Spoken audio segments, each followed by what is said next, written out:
Our final panel of the day is going to be titled Social Justice Warriors. Our moderator, you might have seen her on TV. You might have heard her on the radio. And she's running for office, y'all. Y'all make some noise for Ivory right here, y'all. Thank you. Oh, good. Thank you. How's everybody? Good. I hope you still have some good energy left for this panel, all right? We're going to talk about some very important issues, social justice, and I can't wait for you to meet the people who are coming here to talk to you about what they've learned, what they can share with you, and how they got excited about social justice and changing things that affect all of us, especially you. And I have a 19-year-old daughter, so this is very important to me all the time, your age group, about what happens with our laws. So first I want to bring Sean Pica to the stage. He is the executive director of Hudson Link. Give it up. Next, we have Ciara Taylor. She is a political educator from the Popular Education Project. Give it up. Next, we have Jason Flom. He is the CEO of Lava Records. And of course, someone you know very, very well. Everybody put your hands together for your founder, Mr. Usher Raymond IV.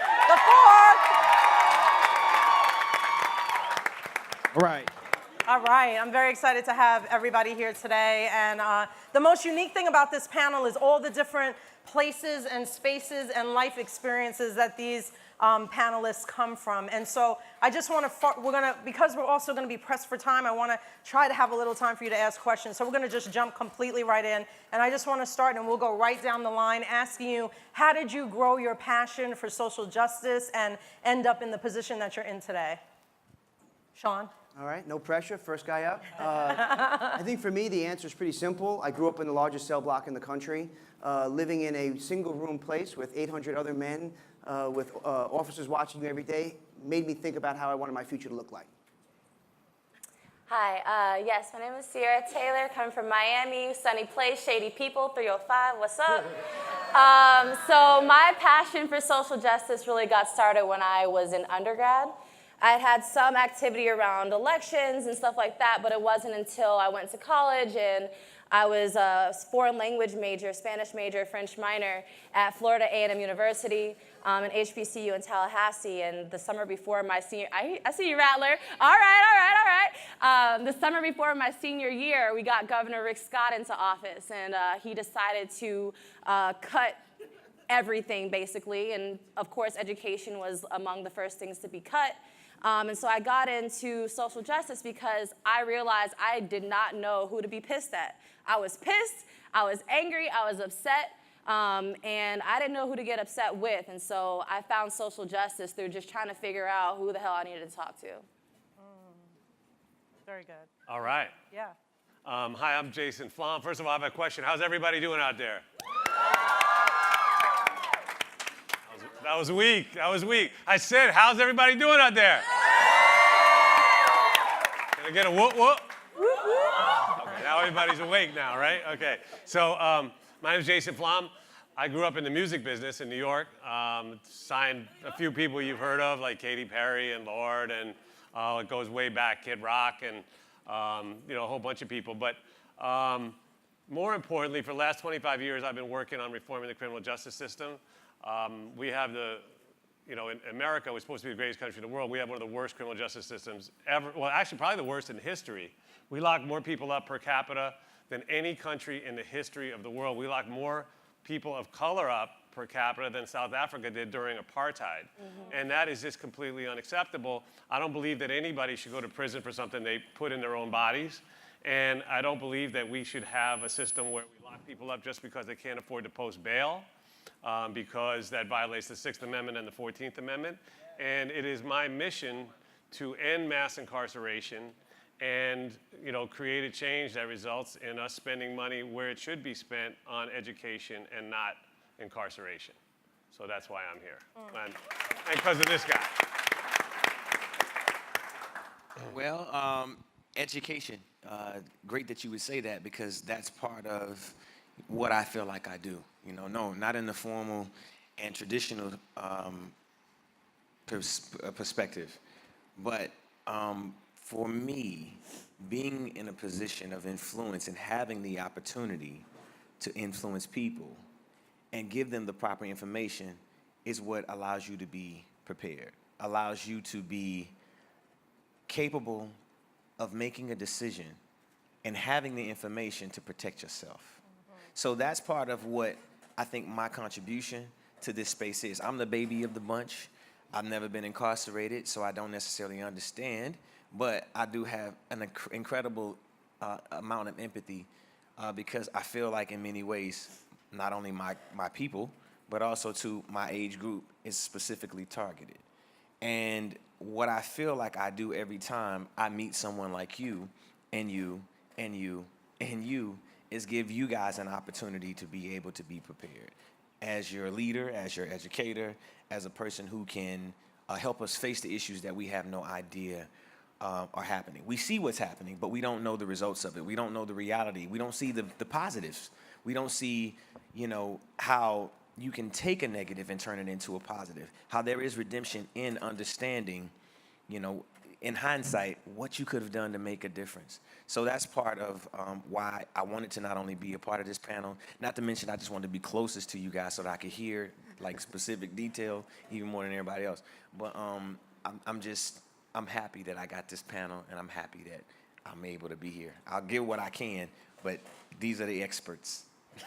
So we're constantly working, yes, everyone. Come on. So we're constantly working on reform in Atlanta. We need a lot of criminal justice reform. All across Georgia, we need that. But you spoke of not ever being incarcerated. You were, Sean, incarcerated for 16 years. Mm-hmm. Re-entry is a very big issue in our community. You are not the prisoner that we normally see, nor are sort of the programs geared towards when we think about re-entry in our community, our fathers, our uncles, our cousins, our sisters, whatever. Please talk to how, after being moved to 9 different prisons, being in jail for 16 years when he was 16 years old, changed your life, and what motivated you to begin work in the re-entry arena? Well, I have to start by saying, when I tell people that I went to prison at 16, New York is one of only 2 states that sentenced their teenagers as adults. There was no special prison for me. I went directly to a maximum security prison, serving a 24-year sentence. I couldn't even wrap my head around the fact that I would be there for 2 decades. And I wasn't prepared for that. And all I could think of was that I couldn't even survive this. What came out of that immediately was the older men that were already there. And I think in the 80s, it was unusual to have a 16, 17-year-old running around, whereas now it's kind of the norm. But these older men and some staff that literally stepped up to the plate, grabbed me, well, that came out all wrong, but worked with me, mentored me. Let me change that story quick. But not a lot of opportunity to use prison humor. No. But really mentored me in a way that no one hears about. And I think when education was a part of my kind of upbringing, these men raised me, made me go to school. And while they were playing cards and working out with weights, I had to go to the school building and go and work on a college diploma. But it was an unbelievable direction that changed my life. And I wanted to ask Jason, in terms of for many years you've been with the Innocence Project, 25. And so you were a younger man when you were in the industry. You had really sort of no reason but to enjoy what you were doing. What was the touch point that drew you into saying, you know what, it's time for me to use my resources to enter into a world and make a difference? I saw something on television, a story of a guy who had been wrongfully convicted. And the Innocence Project was brand new in those days, and they talked about this story and how the Innocence Project had gotten him out using DNA. And I just thought to myself, oh my God, I can't imagine anything worse than being locked up for something you didn't do, and then being stuck in the system, and nobody listens to you, nobody believes you, and you're just there. And I said, I have to get involved. In fact, I want to give a shout out.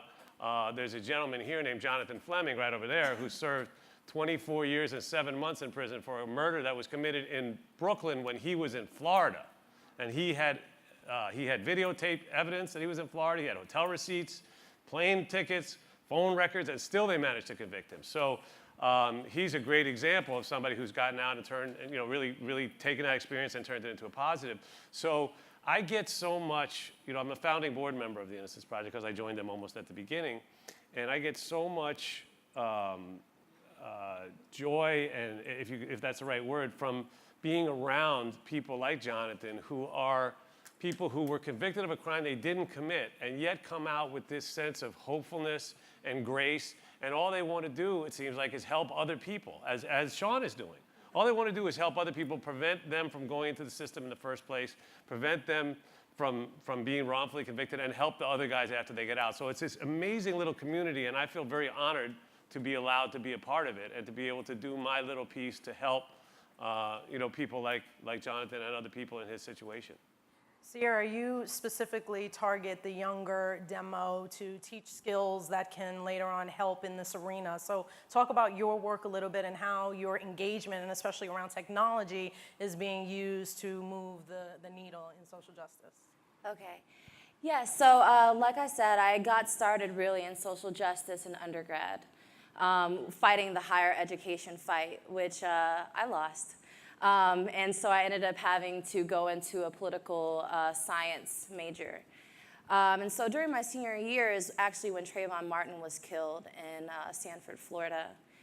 And Trayvon Martin, to me, was, just growing up in Florida, growing up in a suburb as Trayvon Martin did and was killed in. I feel like our parents tried to shield us from a lot, and thinking that, okay, we have this good area, we have these good schools, you're going to be safe. And so Trayvon Martin was sort of that first wake-up call, like, no one's safe. You're not even safe in your own community. You're still an outsider in your own community. And so after Trayvon Martin was killed, it had been about 40 days since he was killed, and no one did anything about it. He wasn't arrested, rather. People were speaking up. People were marching. And so I got together with a bunch of students from Florida universities and colleges that I had worked with around higher education fights, around immigration fights, and we decided that we were going to do something. And so that year, I believe, was about like the 47th anniversary of the March for Bloody Sunday from Selma to Montgomery for voting rights.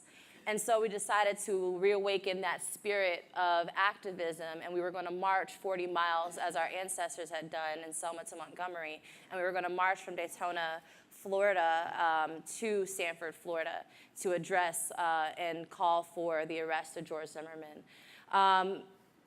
That evolved. When we got to Sanford, we didn't really have a game plan. We were just like, okay, we're here, and we're angry, and we're going to tell you that you need to arrest George Zimmerman. And we thought we were going to get arrested, and we weren't arrested. Instead, we were taken in to speak with leaders from Sanford, Florida, we had the Department of Justice there. We had all these commissioners and mayors and political folk who got on the phone with us and were talking to us in person. And we decided to, they agreed that they would arrest George Zimmerman. And so, of course, we left there feeling victorious. We go outside. I remember I was the person to do the press conference to tell everyone what we did and how we were going to get George Zimmerman arrested. And something funny happened. The community there in Sanford were furious with us. They were pissed. And we were like, why are you so upset? We said we wanted George Zimmerman arrested. We're getting him arrested. What's the problem? But the problem was that the community in Sanford, they had been trying to talk to their elected officials for years. They had tried to talk to their police department for years because Trayvon Martin wasn't the first one killed in Sanford in that way. And so what we did, going into another community that wasn't our own, we took away the agency of the people in those communities and went over their heads and addressed their elected officials directly, which was very disrespectful. And so coming out of that moment, we decided to build an organization, the Dream Defenders in Florida, and I decided to take on role as political director to help sort of navigate that gap in politics, helping people know who to be pissed at and who they should go to talk to, and how do you talk to them, and how do you get bills passed, and how do you lobby for things. And so I became the organization's political director. And I'm sorry, I don't want to take up too much time, but I just want to sort of go through this evolution.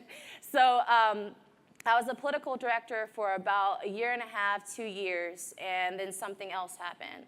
We had Eric Garner killed in New York, which happened about 3 years ago to this day, July 17, 2014.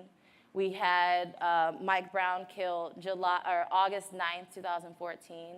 And then the following year, July, Sandra Bland was killed. And when Sandra Bland was killed, that was it for me. I had a mental breakdown, or spiritual awakening, as people like to refer to it.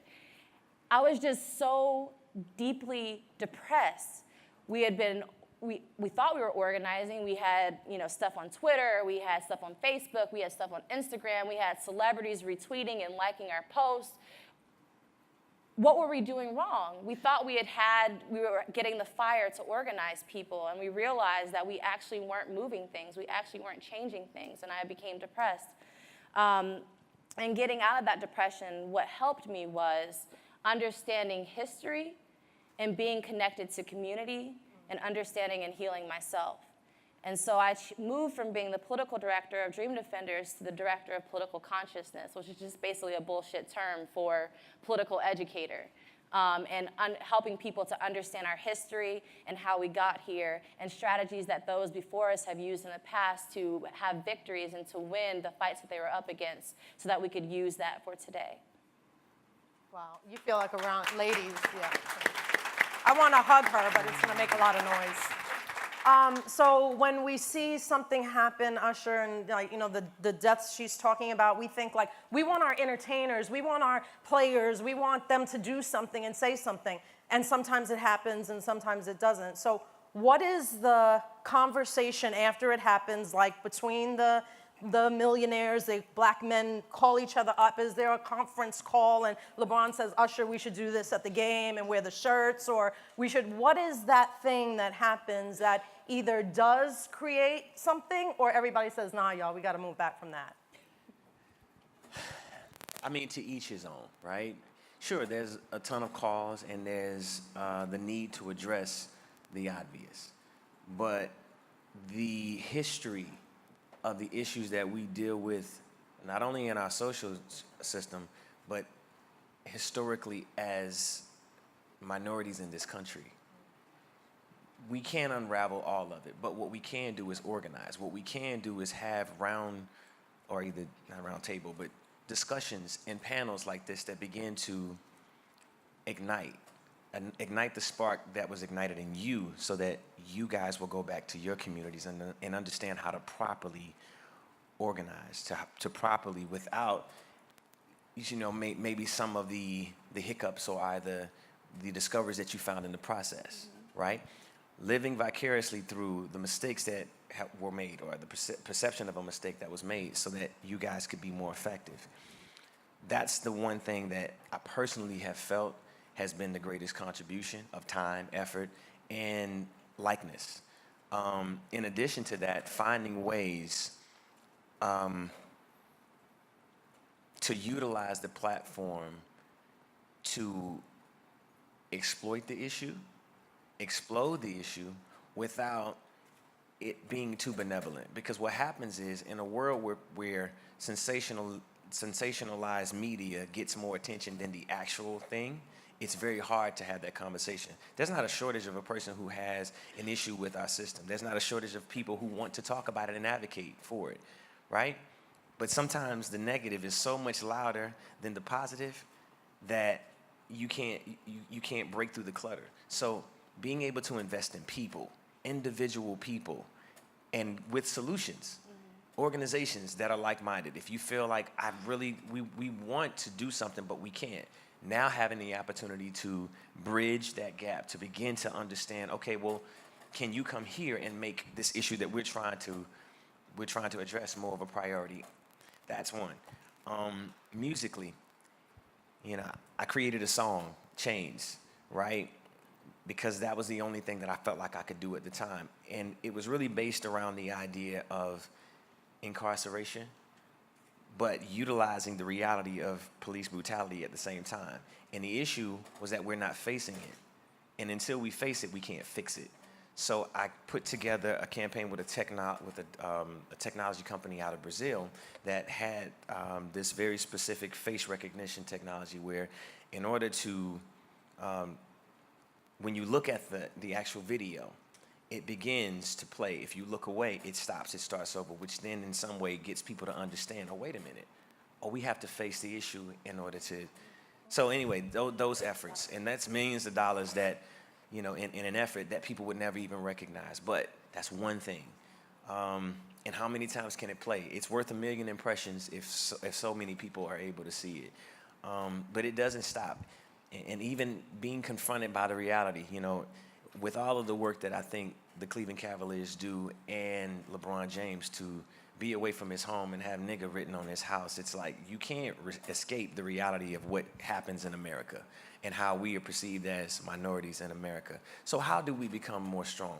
We become more stronger by uniting our efforts. The more we talk about the issues, the more we band together, the more we support each other, that's the only way we're going to find the solution. It may not necessarily be in our educational system, but the education of the issue is where we begin to start. Can we come up with a remedy outside of schools? Can we come up with a remedy in the streets? Can we come up with a remedy in an idea, in a conversation that begins to go before Congress or go before men and women of Congress and question them so that they are left with the responsibility to recognize some of the issues that are happening? It's all of that. Can I ask a question? Yes. I want to ask a question of the audience. How many of you have had someone you love incarcerated? Raise your hands. Now that is fucking unacceptable, you know? And I tell you what, if you went to the neighborhood that I grew up in, there wouldn't have been one hand up. You know, it's like we as a country have become complacent about the idea that it's okay to lock up people because of their socioeconomic status and because of the color of their skin. Now, another show of hands, how many of you know that you have the power to do something about it? And how many of you want to do something about it? Okay, so there we go. Now we're on a good start because you do have the power, and the fact is that there's too many people that don't vote. I mean, that you hear it over and over again. Everybody says vote, vote, vote. You're probably tired of hearing about it, right? From every celebrity, probably this guy. But the fact is, there's a very simple thing you can do. Like, people don't realize that, and there's a great organization called Justice and Safety PAC that's doing work to get bad prosecutors thrown out and get good ones elected. And when there's a race, and most of you aren't old enough to vote now, but you will be soon, and the fact is, when there's a race and you're thinking, well, my vote doesn't matter, it does matter, because some of these races are decided by a handful of votes. And just voting out somebody who's acting in a way that is discriminatory and in a way that is racist and in a way that is cold and heartless is a huge act of defiance and is going to change the game. When we get these bad guys thrown out of office and we bring in somebody good, the difference can affect you in a very real way in terms of the person that you love or care about, or even yourself or anybody, because it can happen to anybody, being locked up for something that they shouldn't be locked up for, whether it's because they didn't do it or because it shouldn't be a crime in the first place, whether that means, you know, walking down the street without identification or you know, riding your bike while black or God knows what, right? These crazy things they arrest people for. So that's just one example, but there's a lot of examples. And the good news is there's more people now, there's more awareness that this issue, this criminal justice issue, has got to change than there's ever been in my 25 years of working on it. And we're winning victories every day. You know, this week we abolished cash bail in Chicago. You no longer can lock somebody up in Chicago because of the fact that they don't have enough money to post bail. Done, finished. We did it in Houston recently. So 2,000 people this year have had to be released just because we filed a lawsuit that said you can't lock people up because they can't post bail, because we have two separate systems of justice. If you're rich, you go home. That's why you ever see a mugshot with a celebrity when they get arrested, they're laughing. Why? Because their lawyer's waiting outside to take them to get a lobster or a strip club or wherever they're going to go. Whereas a poor person is going to be stuck in jail for a long time just because they can't post bail. Well, you know what? We're going to change that, and we're changing it right now.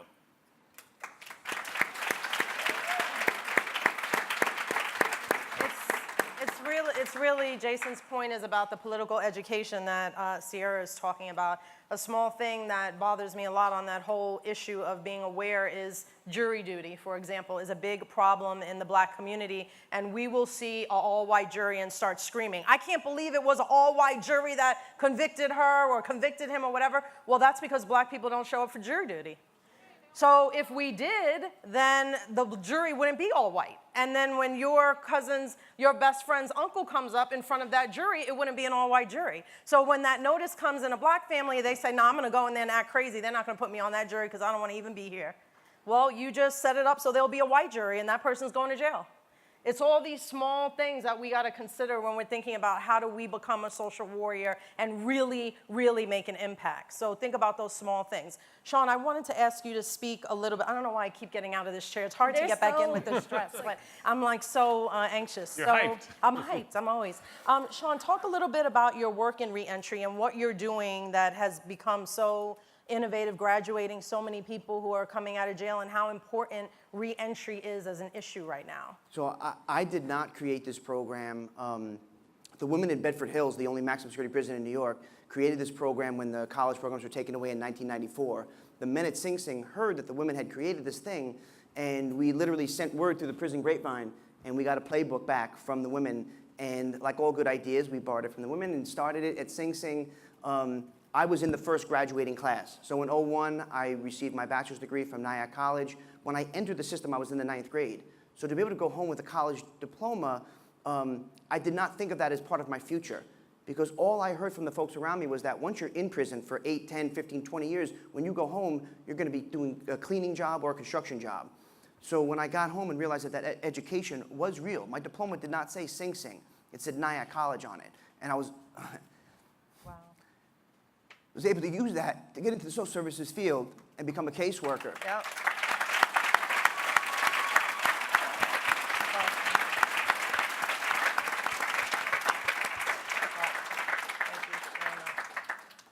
So, I mean, that was obviously a huge change in your life, and you've gone on to help so many other people make that huge change. We have 588 men and women currently attending AA and BA degrees in 6 prisons. So, I am going to go down the line in each person's expertise, but what is your hope for social justice reform currently? If you could, think of one thing you would like to see change. Well, I would just say that this is not some magic trick I'm performing. In the first 10 years, we didn't have a single student go back to prison after release. Where in this country, 68% returned to prison in the first 3 years. This is not some magic sauce, secret sauce. We gave them education, the same thing that most of us did not get in the first place. So I have 588 men and women in 6 prisons, but there's 52,000 in New York alone. I'm paying for everything. How come this is not in every single prison everywhere? Yes. Ciara, what is your hope for criminal justice reform in the arena you're working in now, considering our present climate? Yeah, so fuck reform. I'm about revolution. Revolution is getting at the root and digging it out. This whole system is messed up. And it doesn't matter how good you are, what grades you got, how beautiful you are. You might end up in jail, and it might not be your fault. And if you don't end up in jail, you might end up unemployed. You might end up losing your home. You might end up, there's so many possibilities for failure in this country, and I'm just gonna tell you all that because it's real and because I love you and that's my job. What we have to do is we have to, as Usher said, get organized. That's what Marcus Garvey was talking about. That's what Kwame Ture was talking about. Stokely Carmichael from the Student Nonviolent Coordinating Committee turned into the Student National Coordinating Committee. We have to get organized. We have to bring our communities together. And although I'm a tech activist, and we can talk about that too, you have to get off your computers, off your phones, and into the streets because we need you. It's not enough to be conscious. Kwame Ture talked about the role of a revolutionary is not to make the unconscious conscious, but make the unconscious conscious of their unconscious behavior. So what is Kwame talking about here? We're talking about making sure that our values, the things that we hold dear, our values for freedom, our values for justice. Cornel West said, justice is what love looks like in public. Our value of love. How are we returning to this? And then, as the culture, as Migos would say, do it for the culture. Culture is how are we doing the things that we're doing. So how are we aligning our values with action, with making sure that the culture is aligned with the values, the moral values that we have that are innate within us. It's not about the government and what the government is doing, although, this current political climate has been this way since the beginning of this country. And that's why voting itself is not alone. And that's why tweeting is not alone. And that's why changing your profile picture on Facebook is not alone. You need to team up with people and get out in the streets. And I'll just quickly, because we're in Atlanta, I was sitting down with a brother of mine from the National Education Association here in Atlanta. National Education Association, or the NEA, their job right now is to organize teachers to make sure that our public school systems are saved and they're not privatized and taken away from the people who need them most. In Atlanta right now, it's a big issue. And it's not just the issue of the privatizations of schools and changing them to charter schools, although that is definitely an issue because teachers aren't compensated well. They can lose their jobs at any moment, and they don't get benefits. And it's just not sustainable for anyone. Their job is based off of test scores, which we all know isn't teaching us shit. So what we're talking about here in Atlanta is not only are they privatizing the schools and making them charter schools, but what they're doing is when they make these charter schools, they're giving incentives to banks and big business and corporations to invest in these charter schools for a return investment of 39%.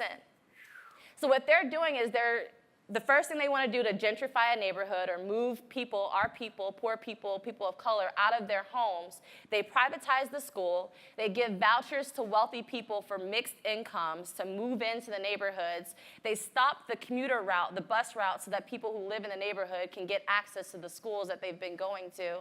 And then in return, these big businesses are making a bank off of you all. And what are they doing? There was a charter school here in Atlanta, Latin Academy. They were missing about $6,000 in the budget that they said that they needed to help this charter school get started. Where did that money go? Pocket. Strip clubs. Strip clubs. And instead of actually being held accountable, all they had to do was shut down that charter school and they skipped town, and who knows where the hell they are. So you have to get involved. You have to get organized. It's not enough to be conscious on your own. You need to make sure you have a team of people with you, keeping you accountable and keeping you in the struggle. Every great hero has a team. You know, Undercover Brother, you had Smart Brother, you had Conspiracy Brother, you had Sister Girl. You know, Undercover Brother couldn't have done that on his own. Sorry, I'm dating myself. But yeah, y'all need a team. Get with a crew. All right, Ciara, thank you. Jason, what is your hope in the work that you're doing right now? Well, first of all, I just want to say we were hanging out in wherever that room is over there, backstage, I guess you call it, right? And somebody said, you got to come out and see these kids, right? And I came out and caught the poetry right before we went on. Where are those three kids? Biking Freedom Riders, Hank, Sweetness, Brooklyn, hey! I mean, I need a tape of that stuff because that was a lot of knowledge dropped right there. These kids are incredible. So yeah, my hope is that we are actually turning a corner. I think the fact that we have such a terrible, unimaginable situation in Washington right now is actually going to, the pendulum always has to swing back the other way. And I think that it's making the states react in a way that is very positive. There's a lot of change that can be made on a local level, on a state level. Those changes are being made. And that's not as big of a task, right? I mean, everything happens locally. You can make a difference. The people here, all of you have potential. There's a great quote that says you miss 100% of the shots you don't take. So I'm going to say right now, like, if you guys, if I can say anything, believe in yourselves, take that shot, ask that question, go for what it is that you want. Don't let people tell you that, you can't because of this or that, or because you've had whatever situation you're in. I've seen the potential just in those three kids that were up there, and I know there's so much potential in this room. And then my hope on the criminal justice side is not to be a broken record, but to go back. Like, I think that, we have a situation now where 96% of criminal cases end up in plea bargains. And that's that's largely because of the bail system. And so we are going to reform the bail system so that when somebody does get picked up for some ridiculous crime, or whatever crime it is, and we don't even know if they're guilty or not, they're going to go home instead of going to jail. And then, we've shown that people will show up for court. I started a thing in the Bronx called the Freedom Fund, which is a fund where we post bail for people who are unable to post bail for themselves so that they spend that time before trial at home instead of being in Rikers Island and ending up like Khalif Browder or this kid right now. There's another case happening in New York right now. It's a similar case. And that I think will decrease the motivation for cops to pick people up for things that they really shouldn't be picked up for at all in the first place if they know they're not just going to sit in jail and then have to plead guilty just to go home. So I think the ripple effect from that, don't forget, we have between 400,000 and 500,000 people in jail every night in America just because they can't post bail. So if I can fix one thing, I'm going to fix that. We are fixing that. We're making huge strides. There's great organizations like the Bronx Defenders, like the Civil Rights Corps. If you want to look that up, it's called the Civil Rights Corps. Incredible work they're doing, and I think that's going to be a game changer. And I'm happy to have great people like the people up on this stage fighting the fight with us. And I'm really honored to be able to speak to all of you, and I'm looking forward to seeing you do great things. So, and the real reason I'm here is because Usher promised he'd teach me to dance, because I can't dance worth this shit. I don't know if I can help you. You gotta have rhythm first. No? Crush. Messing with you, Jason. Crush. So, I don't have the solution, right? But what I do is I have a heart full of optimism.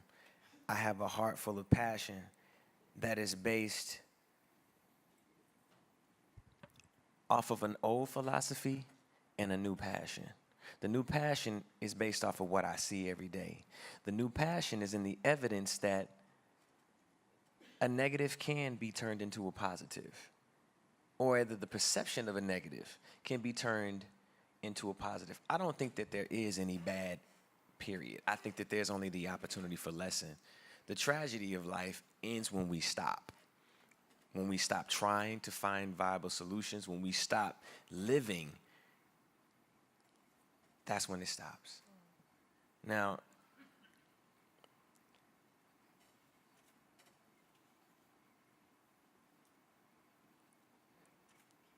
Muhammad Ali had a quote that I wanted to share, because everybody's been giving great quotes, but I wanted to find a quote that I felt was significant.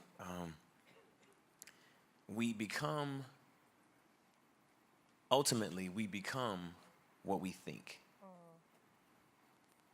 That's a real statement. That means what we ingest, the things that we choose to focus on, the things that we give our attention, that's what we become.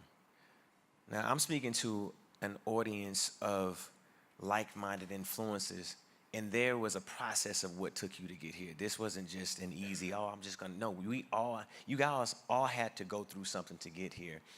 And what you're left to do now is process what you've been introduced to and make it relevant to the people whom you can influence.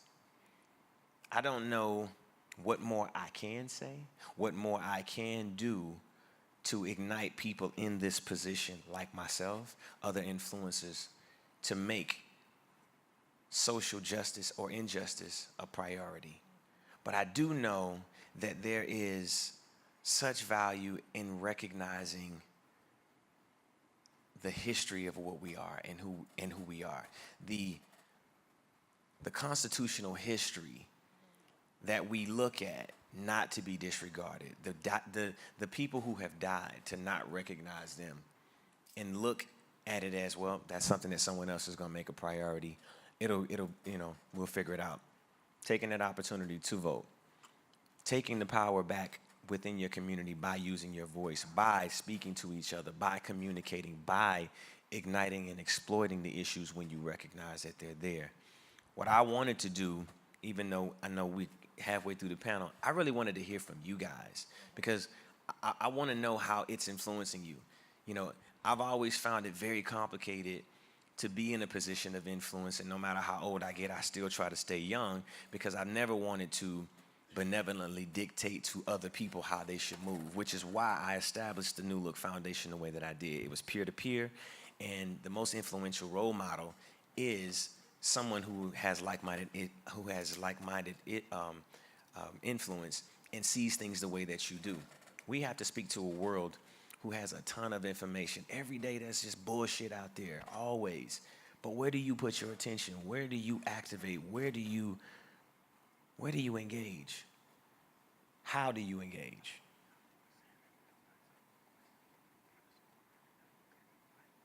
Y'all got to catch flights, so we don't have time for a lot of questions. But we can at least get through it. Can we try to get through 4? Yes. All right. Quick. Maybe we can ask the questions first, and then we all answer them all together or whatever sticks out. Sure. That's fine. Okay, so Fair. how are we going to get the mics to the students? Can I get 2 mics out, please? 2 mics out, please. How many questions you say? 4. Make them concise, clear, okay? There will be no closing. We're going to close with the questions. Yeah. There will be no closing. We're going to close with the questions. That's excellent. It's really good.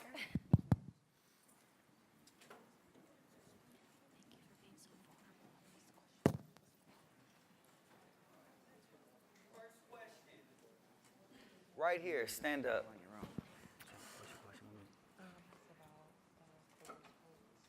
Gotcha. Can I get a microphone? Let me grab that one. Yo. Don't even trip. Switcheroo. Hello. Hi. I was really stirred when Ciara was talking about the closing schools. My name is Rebecca. I'm from Detroit. One thing that I saw since I graduated in 2011 till now, it's like our schools is probably we went from 300 schools to we had 38, and the city of Detroit is very big, and now there are just places of blight. It's really devastating, and so what would you suggest would be a way that we can, I don't know, bring more attention to it and just kind of hold even the existing school boards accountable or something, because it's now this has become an eyesore in the community when it used to be a place for community. And so it's really something that I know me and my sister talk about all the time, and it bugs us because we're like, man, this is an old school and it looks like this, and it's been looted. Majority of the schools are looted, and they're literally empty. So I just wanted to know what can we do to bring attention and hold You're them still in accountable. Detroit now? Yes. Okay. Did you want to wait to the end? I'm sorry. No, you answer. Go ahead. Oh, okay. Yeah, so Detroit, strong history of revolution. You all have the Black Revolutionary Workers with General Baker coming from the 70s. I mean, man, they were powerful. I think one of the biggest things, I don't live in Detroit, but one of the biggest influencers that I know from Detroit, well, 2. One is the Michigan Welfare Rights Organization. It's a group mostly led by Black women who are part of the Revolutionary League of Black Workers. And they're dealing with all sorts of issues, gentrification, water shutoffs. I know school is one of them. And the other group that I think would be really dope to connect with is We Are Cultural Creators. And I can link you with them, but it's a group, and they just create art. It's about 48 dudes who have been taken off the street, gotten cameras and video equipment and computers, and they're just ready to use the art that they're producing from We Are Culture Creators to actually doing something in the community. I think they would have more knowledge on what's going on in terms of the school closings, and I would love to link you with them. Yeah, no doubt. Okay. Who's next? So my name's Trinity Tucker. I'm from Milwaukee, and you all are talking about recidivism and helping people in jail. But what are you doing to stop the school to prison pipeline for people of color, not just Black people, but people of color? That's a great question. Wow, that's a big question. I mean, unfortunately, that's not an area in which I'm personally involved, being that I'm doing fighting so many different aspects of this fight. But I do know that we have to, resist what's going on in Washington any way we can, because it left up to them, they'd like to keep that pipeline very much alive and turn it on even higher. Does anybody have any specific thoughts to answer that question? Because I got you. Are you here in Atlanta? No, No, I'm from Milwaukee. Milwaukee. Oh, sorry, my bad. memory. That's why I have a notebook up here. I think one of the things you can do is if you go to reclaimourschools.org, that website has a list of organizations that are a part of ending the school-to-prison pipeline across the country. They have fact sheets, ways to connect and get your teachers involved as well. And they also have sort of like a strategy game plan for how they're going to deal with Trump and DeVos' education agenda. So I would go to reclaimourschools.org, and if you need anything else, I'll give you my number, so yeah. You're welcome. One of the things that we've been doing is, as the men and women are returning to the communities after long sentences, 15, 18, 25 years, we've created a way to get into the high schools and tell our stories, just like I'm saying it today. And it's been very effective. One thing about the folks your age is that you need to hear from us that have been through this already and understand how I got to being in prison for 24 years, so you don't make the same decisions that I did. And also, because so many of your family members have been affected, understanding what those families have been through, it's been very powerful. So that's one of the things that we've been doing in New York. Also, you need everybody, when you see a problem in your community, needs to hold your local elected officials responsible. A private prison cannot open unless it has the proper permits and planning, which goes through your entire local government. So the first thing you need to know is who is your state senator, who is your local city council person, who is the pipeline to the mayor. You think president, you think the Department of Education. No, it starts locally right where you are. And if somebody is running for office and they do not represent what you want, which is if they want to bring a private prison into your district, you do not want that person to win. So you are going to start working against that person winning and voting and doing all those things to make sure those people aren't there. Private prisons happen through permitting and land buying. And so that happens at the local level. Who's the next question? I'm Timberly from Detroit. Go ahead. Okay. My question is, a lot of our peers don't choose to listen to a lot of adults or older adults that talk about what you guys are talking about. So how do we, as the youth and as them being our peers, get them more involved and get them aware of what's going around them? Because a lot of people, like I heard someone say earlier, I don't even know my amendments. So like, how do you engage that? Because they teach in school, but sometimes we don't pay attention or we just don't recall that once we leave. So how do you keep them engaged once school is over, once summertime gets here? Like, how do you keep our peers as one engaged in the system, the amendments and all that? I think an easy answer to that is I made a single mistake in the 9th grade and got a 24-year prison sentence for it. I think that if you don't listen loud and clear and tell your friends to listen loud and clear, every single person is susceptible to that same mistake. I had never been in trouble before. I was a good kid, and I fucked up one time, and it cost me 24 years. And that could happen to anybody here, and that's a long time to make a mistake for. You need to make sure your friends hear it, even if you have to go from here and say, I heard this I heard this guy talk about when he messed up as a kid, and Yes. And learn more about it. Yes. Hey guys, we're gonna have to Yeah, I'm really sorry because I know that we have, time constraints Revolution.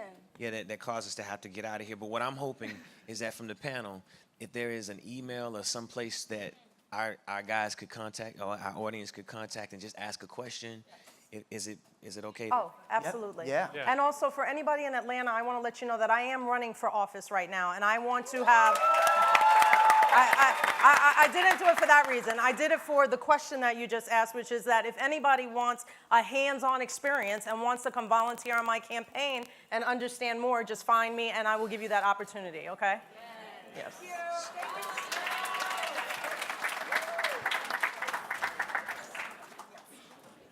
Oh, our email addresses. Here we go. Oh, sure. My email address is Mo, spelled M-O, Ivory, like the soap, I-V-O-R-Y, moivory@gmail.com. I am spica@hudsonlink.org, and the website is www.hudsonlink.org. I am C, like as in cat, dot M, as in Mary, O-I-R-E, Taylor, Taylor, @gmail.com. And I am jason.flom@lavarecords.com, or you could get me on Instagram where it's @itsjasonflom, because I'm going to be posting up those poets on my Instagram. You can be sure as soon as I get that clip. And then you could DM me on that. Yeah, and in addition to that, we're going to make sure we distribute a mass email that goes out with everyone's information on it, so you guys will be able to pinpoint it if you weren't able to write it down. I'm slow too. Don't type fast. All right. Thank you guys so All much. right, y'all, give it up for our panel one more time.